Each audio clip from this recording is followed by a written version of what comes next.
Bonjour à tous, bienvenue dans les mardis de l'immigration.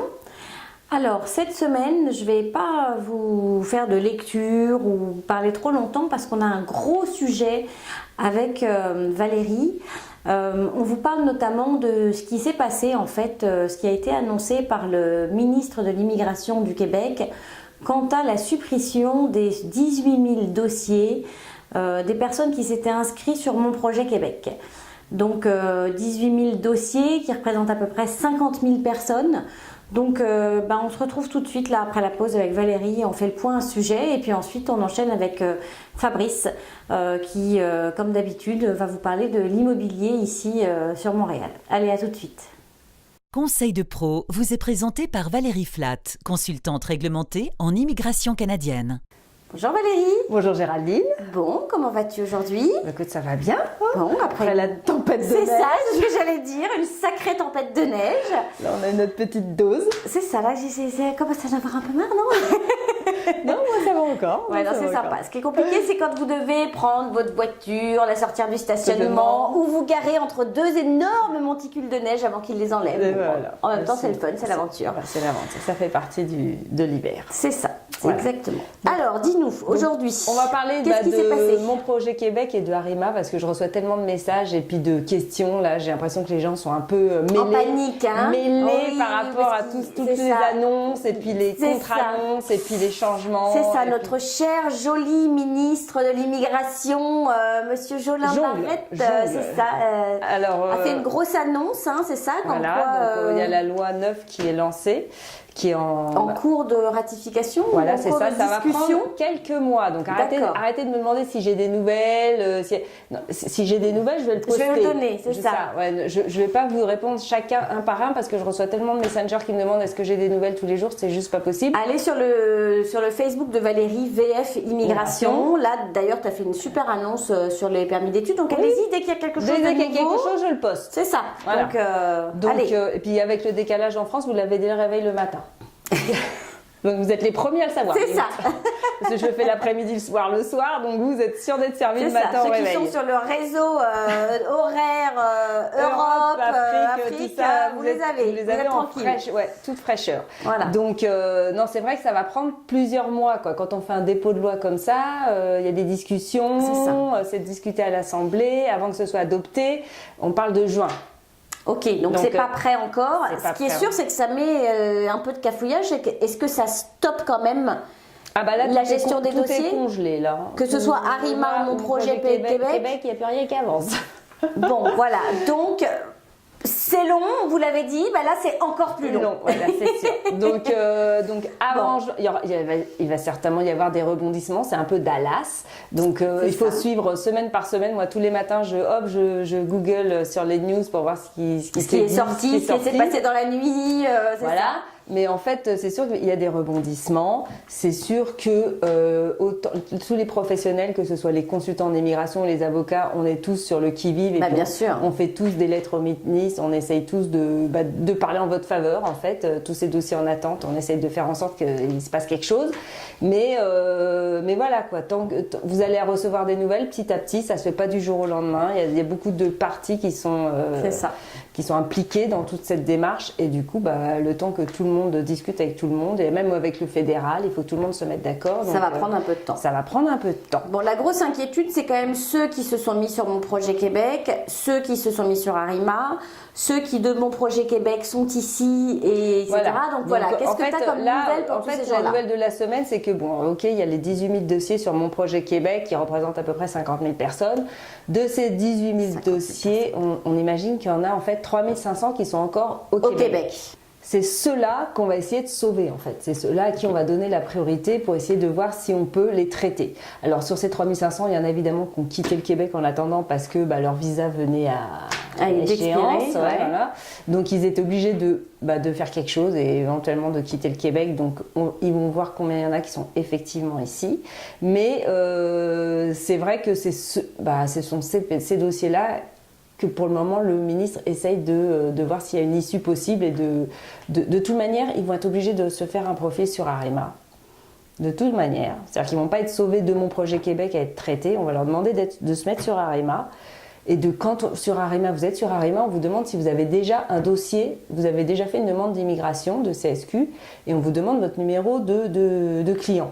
Donc, surtout, n'hésitez pas, mettez bien tous vos références, parce que c'est grâce à ces références qu'ils vont pouvoir dire « Ah mais oui, cette personne-là elle a déjà un dossier en attente sur mon projet Québec. » Et qu'est-ce qui se passe sur ceux qui risquent là, de maintenant, donc qui sont au Québec, hein, et qui risquent entre maintenant et juin, juillet, le moment de l'adoption de la loi, d'avoir leur permis périmé? Est-ce qu'il vaut mieux qu'ils restent là en statu quo, ou est-ce qu'il vaut mieux qu'ils partent? Statu quo, il n'y a pas de statu quo. Ils sont obligés de pas le droit, demander. En fait, d'avoir comment ça s'appelle, ce que nous on avait eu là quand tu es en changement de... Oui, un permis de travail transitoire, là, une espèce de permis de travail. Il n'y a pas ça. Du coup, les personnes qui sont ici avec un permis de travail, elles sont obligées de demander une prorogation. Et la prorogation, elle n'est pas forcément automatique. Parce que là, c'est quoi? C'est l'employeur qui doit faire la prorogation? Oui, c'est l'employeur qui doit de toute manière faire les démarches. Donc, il y en a qui sont dispensés de IMT-CAQ, mais il y en a non, quoi. Donc, comme ces démarches-là, on l'a vu la semaine dernière, ça peut prendre jusqu'à 8 mois. C'est le chat qui se mord la queue. Hein. Ça peut être compliqué. Et ils n'ont pas du tout le même droit que ceux qui se passent de permis d'études à permis de travail. Ils n'ont pas du tout cette période où ils peuvent attendre d'avoir tout reçu. Non. Ah oui, donc c'est vrai que ça met des personnes dans c'est sûr qu'il y a des personnes qui vont devoir en plus ressortir du Québec d'ici à juin parce qu'ils n'auront plus de permis de travail, ils n'auront plus de permis de... Et quand on a un permis de travail, on ne bénéficie pas du programme de l'expérience québécoise? Quand on n'a pas de permis de travail? Non, quand on a un permis de travail. On peut, mais c'est pas systématique. C'est pas systématique. Ça, on va aller voir dans les prochaines semaines. On va parler du sujet, justement, quelles sont les conditions pour le PEC. D'accord. Mais c'est pas systématique. Donc, c'est ça, c'est tout le monde. C'est ce qu'on essaye d'expliquer, c'est que tout le monde, parce ils n'arrêtent pas de faire de la publicité sur le programme de l'expérience québécoise, mais tout le monde ne remplit pas, malheureusement, les conditions. C'est ça, il y a des conditions très spéciales. Donc, on avait déjà parlé d'ailleurs l'année dernière. On va en reparler pour être sûr que les gens comprennent bien. Mais sachez quand même que pour les 50 000 les 18 000 dossiers là, qui étaient en attente sur mon projet Québec, le taux de refus était quand même de 50%. Ah, d'accord. D'accord. Donc le taux de refus, on sait que la moitié de ces dossiers, ils passent pas. Ok. D'accord. C'est pour ça que le gros ménage, en fait, on le fait parce qu'il y a un gros ménage qui doit être fait parce qu'on sait que de toute manière, il y en a 50% qui passent pas. Et comme sous mon projet Québec, c'était sous la forme de premier arrivé, premier servi, on perd du temps à prendre un dossier sur deux, quoi, à traiter une demande alors qu'il y en a un sur deux qui de toute manière ne répond pas aux critères. Donc le plus intelligent finalement, c'est que si on annule ces 18 000 dossiers, c'est d'aller se réinscrire sur Arima. De toute manière, le conseil, c'est d'aller vous mettre sur un profil Arima. On vous dit depuis le mois d'août de passer votre test de français parce que sans de niveau de français démontré, arrêtez de me dire je suis français. Ça sert à rien, on vous le dit à chaque fois. Hein. Oui, je reçois encore des messengers là-dessus. Moi aussi, j'en ai encore parlé 3 fois ou 4 fois dans des messages cette semaine. C'est pas parce que vous êtes d'un pays francophone que vous parlez français. Hein, Et que vous le parlez, que vous savez l'écrire et que vous savez le lire. Et je veux dire, ça donne des points. Et en plus...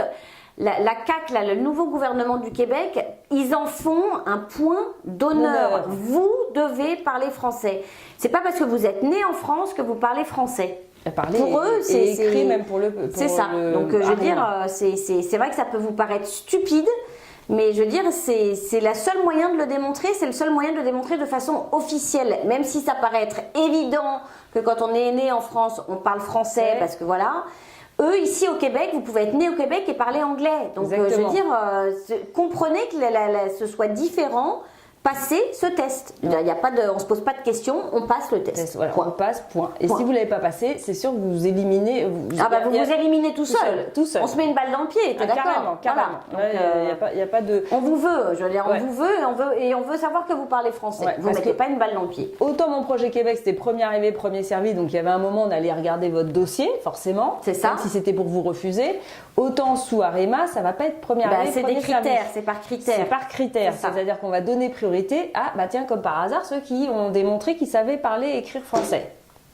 Donc voilà, un des critères. Bon, il y a un deuxième critère qui est très important, ça va être l'offre d'emploi permanente validée.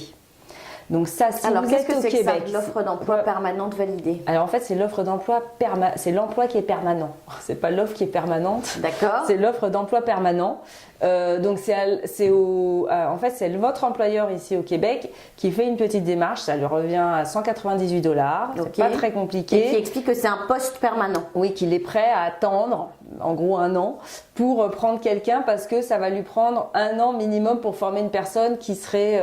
donc comme vous êtes déjà ou à l'emploi ici au Québec et puis qu'il vous a déjà formé et puis que c'est avantageux pour lui de vous maintenir ce poste, il peut faire une offre d'emploi permanent validée et ça vous donnera, mais plus que priorité. Là, vous serez traité forcément... Ok, donc ça c'est pour ceux qui sont ici, qui Bah, vous peuvent pourriez aussi pas avoir- bénéficier ou qui sont là-bas et qui ont une offre d'emploi. permanent Ok, validé, ouais, parce mais que qui vous- ne peuvent pas bénéficier de ce fameux PEC, etc.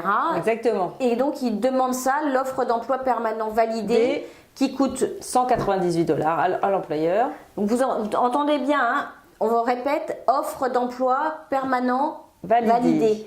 Ça, il faut qu'ils le demandent à leur employeur. Oui, voilà. L'employeur va payer 198 $. Ça, c'est sur le site du Midi. Ok. Et donc, quand ils le présentent après sur Arima, Ah bah ils le disent, avez-vous une offre d'emploi permanent validée? là, vous Oui. dites oui. Yes. Et là, du coup, ça va vous mettre en priorité sur la liste Ok. d'extraction. Ok. Donc ça, c'est un petit ça, point c'est en vraiment plus. une information Ouais, parce que importante quand en même, fait, hein. les critères de sélection qui vont vous permettre d'arriver en haut de la file, bon, c'est sûr, c'est l'offre d'emploi permanent, ça Et c'est puis, c'est que sûr. vous parliez français. Le français, ça c'est sûr aussi. Et ensuite, le domaine de formation. Et alors, celui qui est ici, qui a un contrat de travail, qui fait sa demande qui ne peut pas bénéficier du PEC, Oui. qui va faire sa demande sur Arima, lui aussi doit passer son test de français.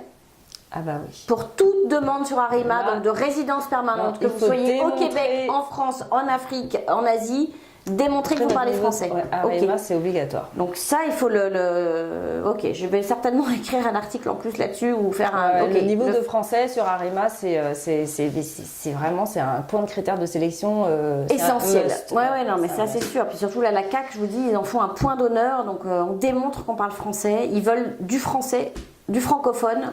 Donner leurs ans. C'est ça. Il faut leur en donner en puissance. Là. C'est ça. Donc voilà. Mais sachez aussi que donc ça va prendre du temps. Donc là, on est au mois de février. Il y a peut-être encore mars, avril, mai, juin, 4 mois d'attente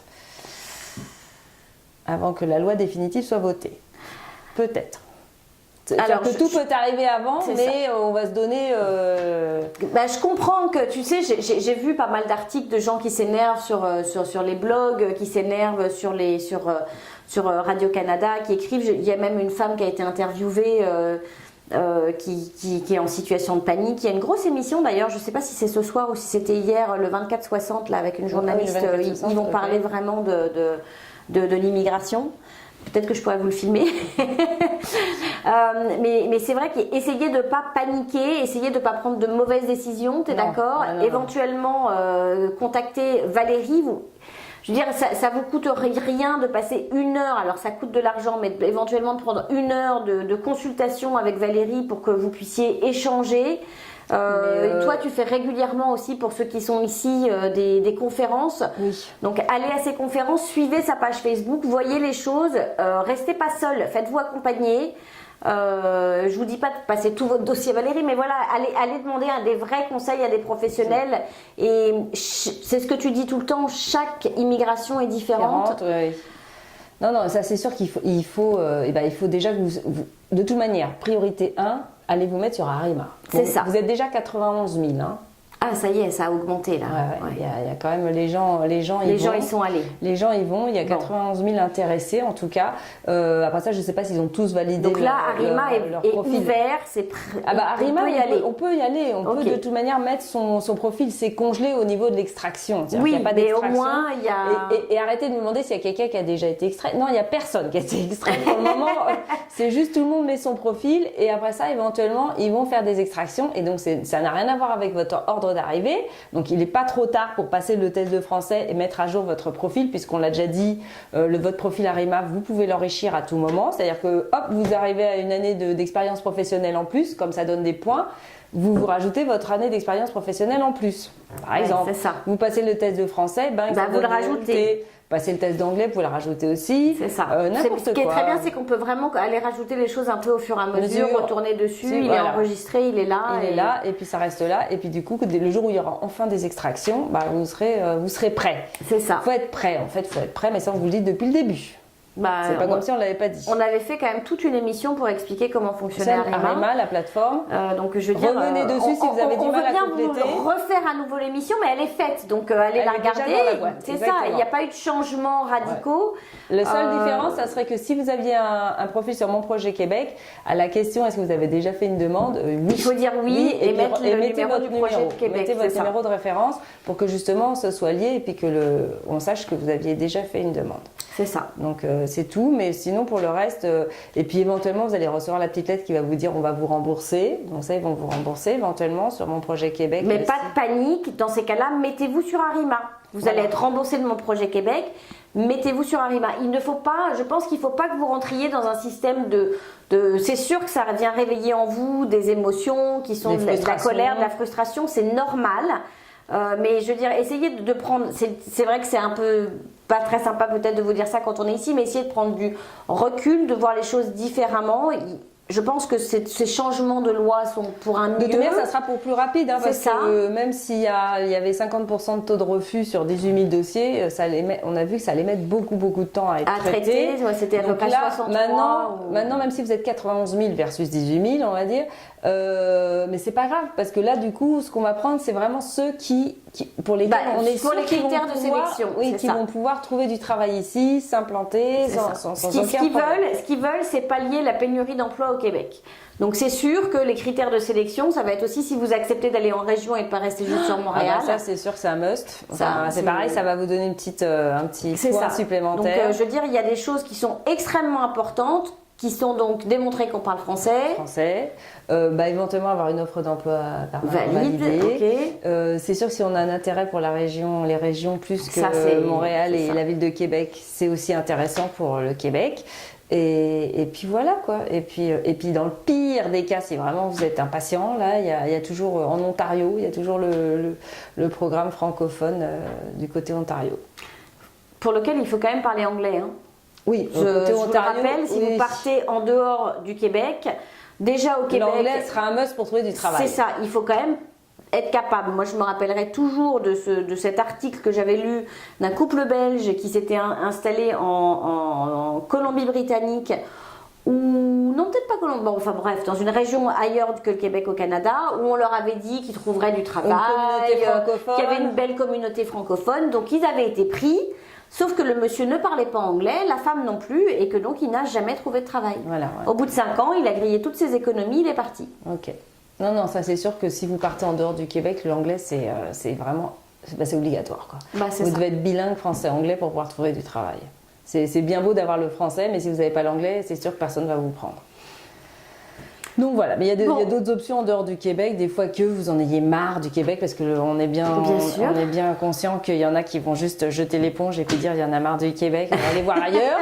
Il y en a marre de leur loi sur les francophones. Donc c'est vrai qu'il y a d'autres provinces, qui offrent d'autres programmes, et puis allez les voir. Si vous tapez sur chaque province, vous faites immigration British Colombie-Britannique, immigration Ontario. À chaque fois que vous tapez ça sur Google, hop, chaque province vous propose ses programmes. Donc allez voir s'il y en a un qui correspond à vos attentes et puis qui sera peut-être plus rapide, c'est sûr que... C'est ça. Et puis il n'y a pas que le Québec qui est fantastique. Hein. Le Canada en général est un grand et beau pays. Donc effectivement, vous pouvez aussi aller voir ce qu'il y a d'autre dans les autres provinces. Voilà. Et puis malheureusement, on n'a rien de plus à vous dire que de prenez votre mal en patience. Oui. Et puis soyez patient. Puis je vais faire des posts. Je vous tiens au courant de toute nouveauté. Bon, voilà. Et puis alors, dernier petit point, évitez de m'écrire sur mon Messenger personnel. Écrivez-moi sur VF Immigration. Voilà, parce que déjà VF Immigration, tu peux pas répondre à toutes les demandes non plus, mais en même temps, sur mon personnel, je réponds pas du tout. C'est ça, là vous partez directement à la poubelle sans être lu. C'est ça. C'est VF Immigration, j'ai un Messenger VF Immigration, utilisez ce Messenger. Bon, super. Voilà. Ok, bon écoutez, tenez le coup. Oui. Et puis on se retrouve la semaine prochaine pour une nouvelle émission. Bye Valérie. Bye. La parenthèse immobilière vous est présentée par Fabrice Wolzenlegel.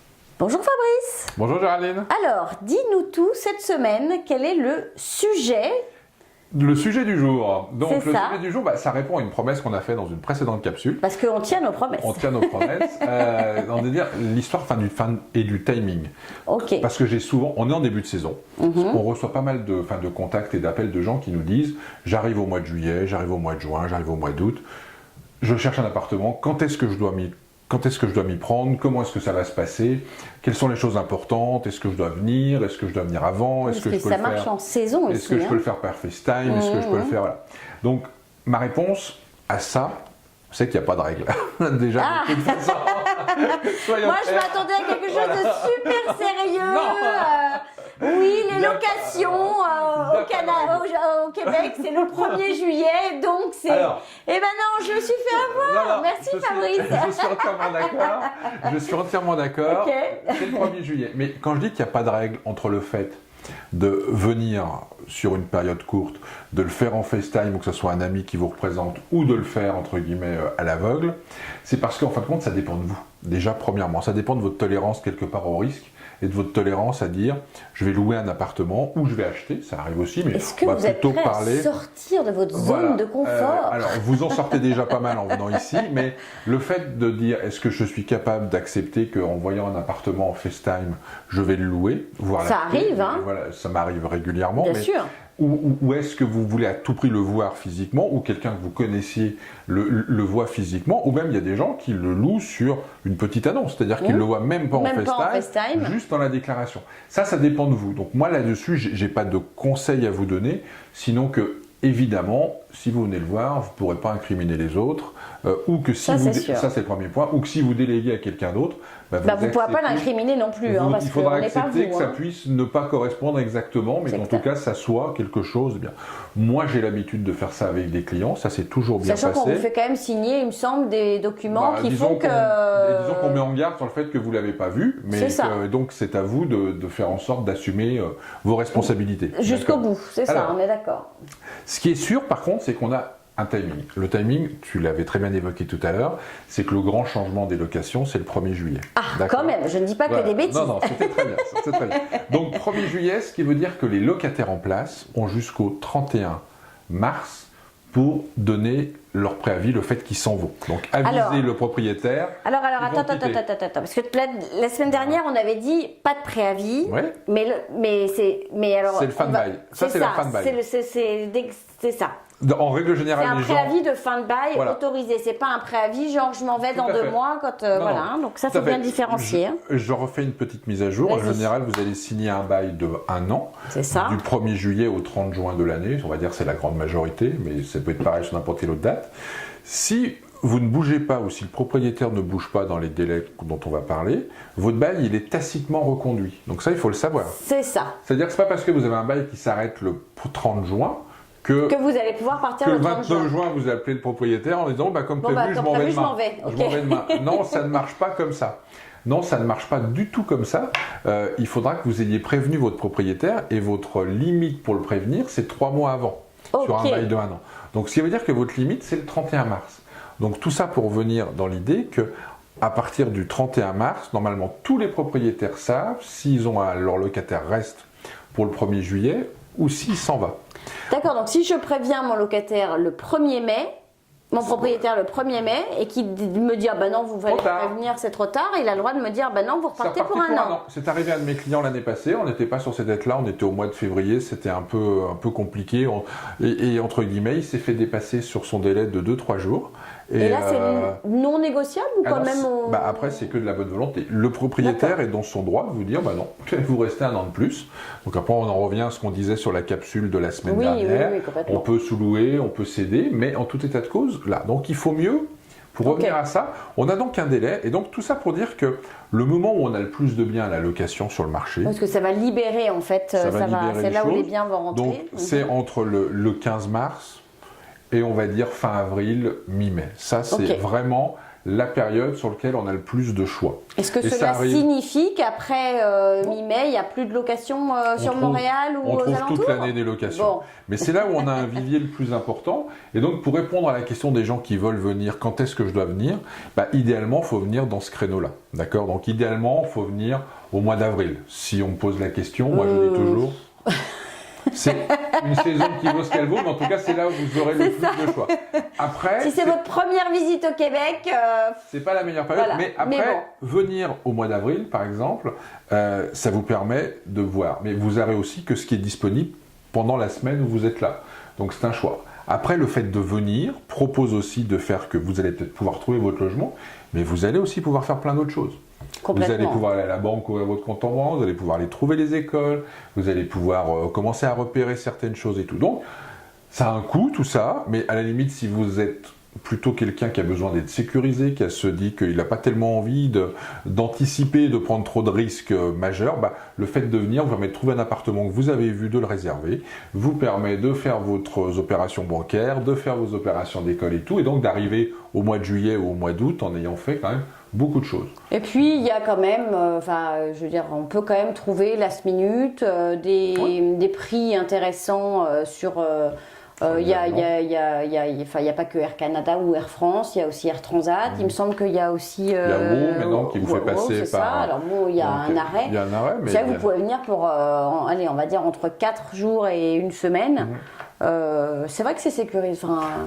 Mais Après, chacun fait comme c'est il ça, on en souhaite. revient à ce Il n'y a, qu'on pas disait. de règle. On va dire que c'est la solution idéale. Si vous cherchez un bien, le fait de le voir, le fait de le visiter, le fait de vous projeter dedans, et je ne ferai que répéter que le fait d'être bien logé la première année quand on arrive fait intégralement partie de l'intégration, donc c'est bien de l'avoir vu.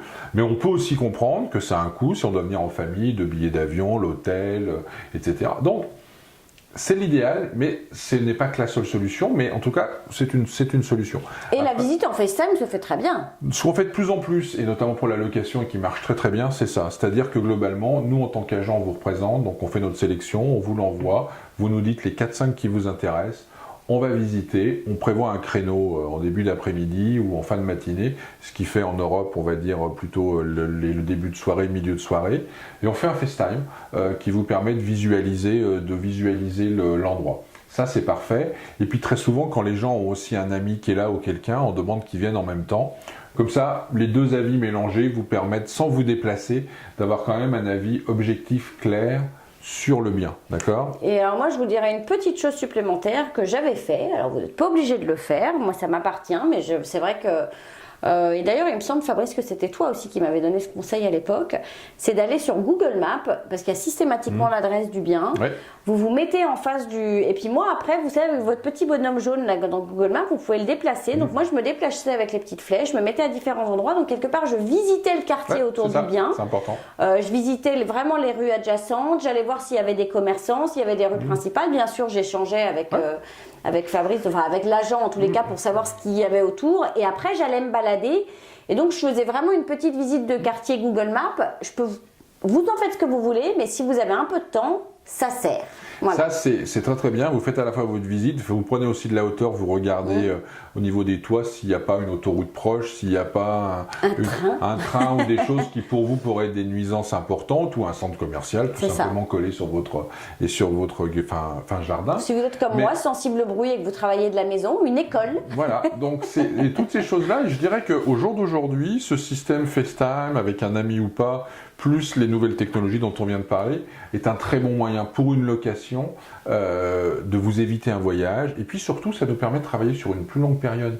Parce que la semaine où vous allez venir, si le bien que vous cherchez n'est pas disponible ou que, entre guillemets, il n'y en a pas suffisamment, vous n'allez pas le voir. Là, on peut travailler sur 15 jours, 3 semaines, 1 mois, à raison de 3-4 visites par semaine.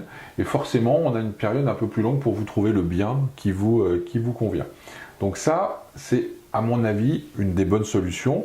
Ce que je déconseille fortement par contre, c'est les gens qui ne réservent qu'en ayant vu une petite annonce sur Kijiji et tout. Ça arrive, mais en règle générale, maintenant les agents vont systématiquement vous proposer de faire une visite FaceTime ou WhatsApp vidéo et tout. Vous allez passer de particulier à particulier, c'est là où, entre guillemets, la zone est un peu plus grise parce que vous allez avoir des photos, vous allez avoir un descriptif, mais tout ça a été mis en ligne par le propriétaire. Donc forcément... après, parfois, on est d'accord qu'il y a de la reprise de colocation où là, entre jeunes, ils discutent, ils le font. Ouais, sur une coloc, ça peut se faire, mais quand il s'agit de louer un appartement... Avec une famille. Avec une famille, c'est votre point d'entrée sur le territoire.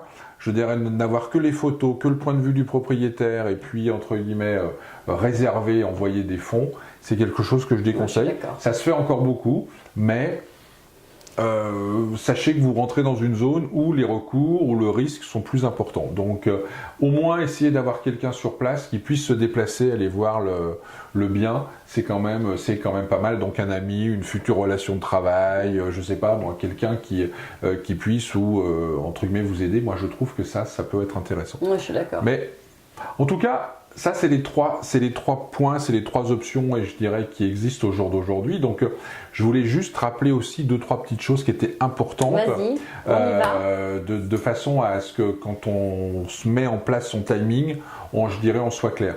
Je le répète, quand on est en location, la location, c'est un contrat, on s'engage sur une durée de bail.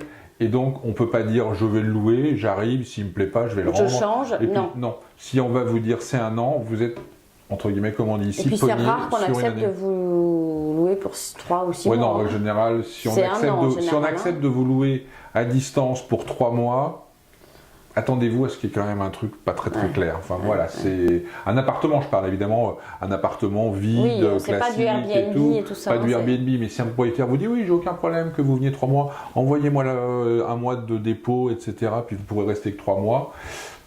C'est que soit c'est pas clair à la base, soit l'appartement il est dans un état où il n'arrive pas à le louer et il est très content d'avoir quelqu'un qui le prend au moins 3 mois. Donc C'est ça. méfiez-vous, soyez Il est plein de vigilants. rats. La caution, on en a déjà parlé. Oui, on va tous vous répéter, c'est pas légal, mais sachez que ça fait partie de la vraie vie et que c'est tout à fait logique que vous en payiez une en venant de l'étranger. C'est ça. partie des choses. Autre chose importante qu'il faut savoir, c'est les écoles. Quand on a une adresse, il y a une carte scolaire. C'est de votre adresse dépend les écoles auxquelles vous avez accès pour vos enfants, que ce soit des écoles primaires ou secondaires. Vous avez public, je parle, hein, évidemment, excuse-moi, voilà, public, ça c'est évident. Donc, c'est important de se renseigner sur les écoles quand on a des Parce enfants. qu'il y a des très bonnes écoles publiques au Québec, il faut le savoir. Des excellentes écoles publiques. Primaire, secondaire, vraiment des très bonnes écoles publiques. Donc c'est vrai que. Mais il y en a Et il y en a d'autres. d'autres qui ne sont pas très. Il y en a d'autres qui sont, entre guillemets, recommandables. moins en tête des palmarès. Et puis surtout, et ça tu me le confirmeras, beaucoup d'écoles ont un projet pédagogique qui tourne autour de l'art, du sport, de la technologie, de la musique, des choses comme ça. Donc il faut aussi que votre enfant soit, entre guillemets, dans ce voyage-là, dans ce trip-là, pour qu'il se sente bien dans cette école. Donc, moi, un de mes premiers conseils, si vous avez des enfants et que vous voulez les mettre à l'école publique québécoise, c'est de vous renseigner sur l'école, Sur le projet scolaire. sur le projet scolaire, et ça peut vous donner une idée de où vous pourriez aller habiter. Des fois, prendre le problème par ce point-là est plus facile que de se retrouver contraint à aller dans une école qui ne peut ne pas correspondre Ni à vous, ni à vos vos attentes, enfants. ni à vos attentes, ni à vos enfants. Donc, sachez qu'il y a des sites, à la commission scolaire du Grand Montréal, etc. Il y a des sites internet où c'est très clairement Il y a indiqué les Marguerite écoles. Bourgeois. Enfin, il y a Voilà. toutes les commissions scolaires, vous Tout à pouvez fait. les rechercher et puis vous verrez. Et nous, en de tant laquelle vous qu'agent, on dépendez. a un outil qui est très pratique, qui vient de sortir très récemment, c'est qu'à partir d'une adresse, on a exactement toutes les écoles avec la carte Ça, qui est c'est découpée. génial. Donc ça, c'est des choses qu'on peut vous donner et ça peut vous aider énormément. Et je pense que c'est vraiment une question, une préoccupation, et elle est tout à fait légitime, qu'ont beaucoup de mes clients, c'est les écoles. Et je dirais qu'au jour d'aujourd'hui, avoir une démarche qui consiste à repérer les écoles avant de repérer les quartiers où on veut habiter, Ça peut vraiment servir. ça peut vous faire... Puis ça peut vous faire gagner du temps, parce que vous dites, moi je veux cette école, bah vous savez que vous devez habiter dans ce périmètre-là. Et Donc, puis, c'est pas je la dirais peine. que les agents immobiliers sont quand même assez au fait, enfin, corrige-moi si je me trompe, mais assez au fait de la réputation des écoles. Oui, on essaie. Bah, là Donc, aussi, vous allez sur Internet et vous tapez classement des écoles secondaires ou primaires au Québec, vous allez avoir des classements très précis. Donc vous allez voir que les écoles sont classées en fonction de plein de critères. Donc vous allez aussi pouvoir vous faire une idée précise. Et puis nous, on a notre opinion avec, notamment moi, tous mes clients qui sont installés, on voit vite, entre guillemets, ce qui peut poser problème.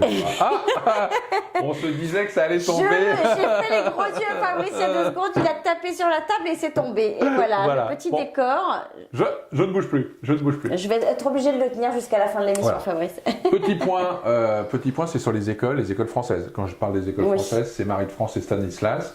Là aussi, ce sont des écoles privées, donc on n'est pas lié à la carte. On va rester comme ça pour aujourd'hui. on n'est pas lié à la carte. Alors attendez, quand Fabrice dit école française, parce qu'on a parlé de l'école francophone québécoise, l'école française, c'est vraiment qui dépend du système scolaire français. Hein, les donc, mêmes études que vous feriez si vous étiez en France. Voilà, c'est ça. Donc il y en a deux, c'est Stanislas Marie de France. En tous les cas, à Montréal. À Montréal. Ces deux écoles, entre guillemets, sont dans des quartiers, mais sont des écoles privées, donc vous pouvez habiter où vous voulez, puis vous pouvez postuler à faire rentrer. Mais c'est quand même plus simple d'être pas trop loin pour vos enfants. Mais après, voilà, après il y a ça aussi, donc prendre aussi en compte les transports, il y a les métros qui y vont, mais prendre en compte les transports, les bus, de façon à savoir où vous pourriez habiter. Moi, je trouve que quand on a des enfants, cibler les écoles et après se dire où est-ce qu'on peut habiter en fonction de ces écoles, c'est un très bon plan pour gagner un temps fou, plutôt que de se dissiper dans plein de quartiers et essayer de chercher où on peut vouloir habiter. Je suis d'accord. Autre point sur lequel j'ai beaucoup de gens qui cristallisent, c'est le chauffage inclus. Alors oui, on habite dans un pays froid, oui, ça ne peut pas vous le cacher, mais le fait de dire je veux à tout prix que mon chauffage soit inclus dans mon loyer, c'est vrai, il y a des gens qui insistent énormément, parce que les gens ont peur, et ça je le comprends, que ça coûte très cher, que ça coûte une fortune. Alors, non, je vous rassure, ça ne coûte pas très cher. Exactement, donc deux choses. Non, ça ne coûte pas très cher parce que majoritairement les biens locatifs sont des biens qui sont chauffés à l'électricité. Et puis extrêmement bien isolés. Enfin, moi j'ai compris ça, alors je me permets cette petite coupure. C'était en mars, quand j'étais venue faire ma conférence à Paris, où en fait je m'arrête, donc je sors de l'avion, je vais chez ma sœur, je m'installe dans son salon. Puis mars à Paris, il faisait pas hyper froid, quoique il a neigé au sortir de ma conférence, mais bon, ça c'est autre chose. Et j'avais froid, alors ok, j'étais fatiguée, et en fait j'ai réalisé qu'il y avait des courants d'air colossaux, parce que c'est vrai que les appartements parisiens, c'est vrai que c'est souvent des vieilles fenêtres et des choses comme ça, et donc j'avais extrêmement froid. Et ça c'est quelque chose que j'ai réalisé comparativement à la maison que je louais, j'étais en location, où je n'ai pas de courant d'air, et donc je n'avais pas froid. C'est ça, non. Alors, les maisons sont assez étanches, entre guillemets. Vraiment. Les fenestrations sont au point, mais surtout, l'électricité est pas chère.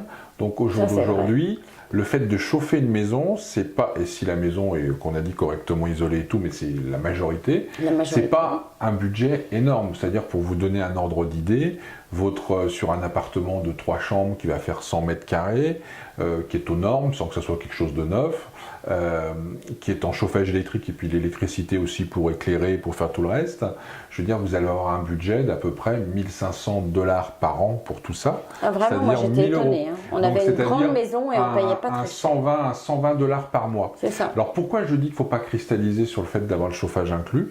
C'est parce que déjà vous allez avoir beaucoup moins de choix. Parce qu'il n'y a pas beaucoup de biens en location avec le chauffage inclus. Donc vous allez avoir beaucoup moins de choix que quand le chauffage est inclus. Très souvent, les propriétaires savent que les gens font moins attention. Donc ils augmentent considérablement le prix, donc vous allez les payer beaucoup plus cher. Que si c'était vous. Si c'était vous. Et puis troisièmement, s'il y a le chauffage inclus, parce que des fois ça arrive, ce sont très souvent des vieilles bâtisses qui ont une chaudière qui va chauffer 2, 3, 4 bâtiments. Enfin, 2, 3, 4 appartements. Appartements. Donc, ce qui se passe, c'est que c'est le propriétaire qui règle la température de la chaudière.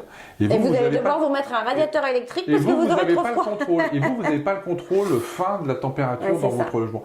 Donc, tout à fait honnêtement, ne cristallisez pas et n'en faites pas une condition sine qua non pour trouver un logement. Vous le payerez à côté. Ça va vous coûter au final moins cher et pour un confort de vie plus important. Non, mais ça, je suis complètement d'accord. 2 autres petits points, puis j'en aurai terminé. Je sens... Tu sens le... J'en sens de quoi je veux parler. Oui, je le sens. Alors, vous savez que depuis quelques mois, le cannabis est légal à partir de ici, 21 ans, quand même. Légal ici. Donc, se pose la question au jour d'aujourd'hui de l'autorisation de fumer dans les appartements qu'on loue. C'est parce qu'en fait, c'est une loi... Enfin...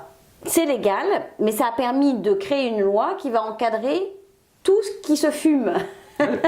et surtout, la question qui a été posée, c'est est-ce que les propriétaires peuvent vous interdire de fumer ou pas du cannabis ou cannabis et tabac dans des logements. Si ce n'est pas prévu au bail que vous avez signé, vous avez le droit de fumer, etc. Libre.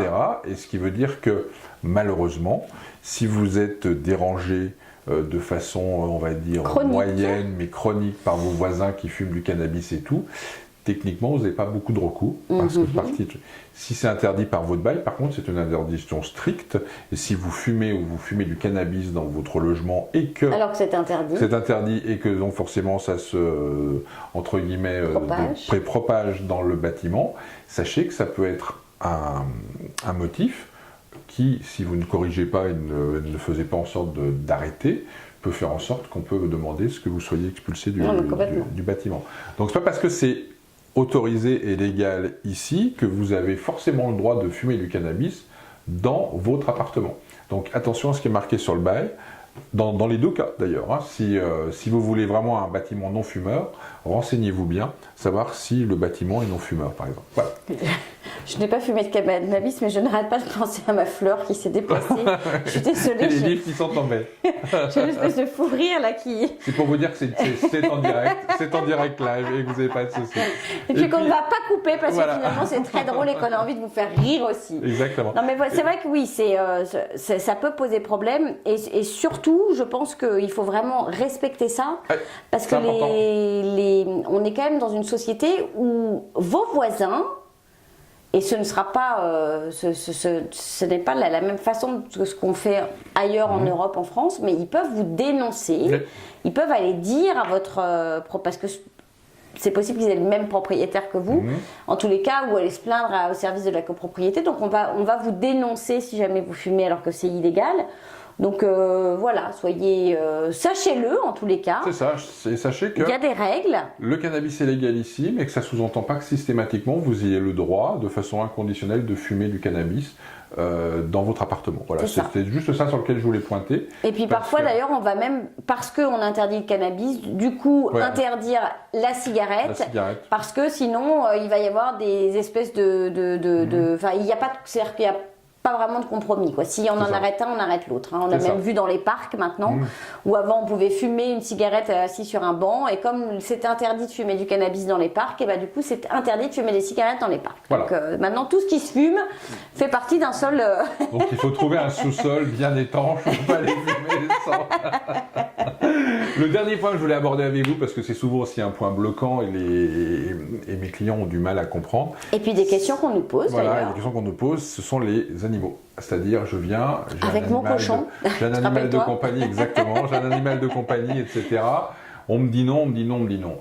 Ouais, je suis désolé. C'est vrai qu'ici, quand on est propriétaire, très souvent les animaux sont refusés. Ça devient de plus en plus compliqué de pouvoir. Alors, si vous avez une toute petite boule de poils mignonne, ça peut encore passer, mais dès que votre chien est un petit peu gros, ou dès que 5 chats, 3 chiens, dès que vous avez plusieurs chats, etc., ça devient très très compliqué. On est obligé de le déclarer au propriétaire. Bien sûr. Ça, on peut pas arriver. Surtout que là, une fois de plus, vous pouvez être dénoncé par un voisin qui peut être ami de votre propriétaire ou un autre locataire. Enfin bon, donc. C'est en plus marqué sur le bail. Le bail est un document qui vous engage. Le fait que les animaux soient autorisés ou pas, ou ça peut être autorisé, mais on peut mettre par exemple un chat ou un chien. Et donc un chien, c'est pas 2 chiens puis un chat. Et puis il y a la réglementation de la ville aussi. Voilà, il y a la réglementation de la ville, la réglementation des immeubles. Certains immeubles sont sans animaux, c'est-à-dire c'est l'immeuble qui les interdit. Donc oui. Quand vous venez ici, que vous venez avec votre chien, vos chats, etc., ça va compliquer assez grandement la possibilité de trouver un logement en location. Ça, c'est sûr. Et ça va vous faire passer, dans 95% des cas, par la case dépôt caution. Voilà. Et puis, je vais vous dire une chose. En Europe, en France, vous avez le droit d'emmener votre chien à peu près partout. Rentrer dans toutes les boutiques, dans les centres commerciaux. Je veux dire, ici, la plupart des restaurants, on vous interdit l'accès à votre chien. La plupart des centres commerciaux, on vous interdit l'accès à votre chien. Votre chien, en fait, il est là pour être votre animal de compagnie, pour être dans votre maison, pour être promené éventuellement dans la rue. Mais ça s'arrête là. C'est-à-dire que c'est pas il vient pas au restaurant, s'asseoir à vos pieds. Enfin, je veux dire, ça peut arriver éventuellement l'été sur les terrasses, mais c'est vrai que, je veux dire, on les trimballe pas partout comme on peut le faire en France. On les aime beaucoup, on les respecte énormément, mais par contre, voilà, donc les règles sont différentes. Donc renseignez-vous bien. La vie de vos animaux change, même pour eux quand ils arrivent dans ce pays, et puis donc forcément pour vous. ici. Mais en tout cas, Susanne, ne soyez pas étonnés que sur l'aspect purement immobilier, ça soit un frein et que ça vous complique grandement votre arrivée. Voilà, donc voilà, en fin de compte, libre à vous de vous organiser, mais toujours pareil, soyez entre guillemets prudents, soyez dans ce que vous donnez comme information, organisez-vous au mieux de votre tolérance au risque, et puis après, on est là, les professionnels, les gens qui conseillent, etc., pour faire en sorte que cette expérience se passe le mieux possible, et puis que tout se déroule au mieux de vos intérêts. Et que vous soyez des immigrants ou expatriés heureux. Exactement. Voilà, Exactement. allez, on va aller ranger nos petits livres. On va remettre ça en équilibre pour la prochaine. C'est ça, on va remettre le décor en place. Merci, à la semaine prochaine. Et puis bonne semaine Fabrice. Ouais, de même, bonne semaine Géraldine. Merci Allez. beaucoup à tous, à Bye. bientôt, au revoir.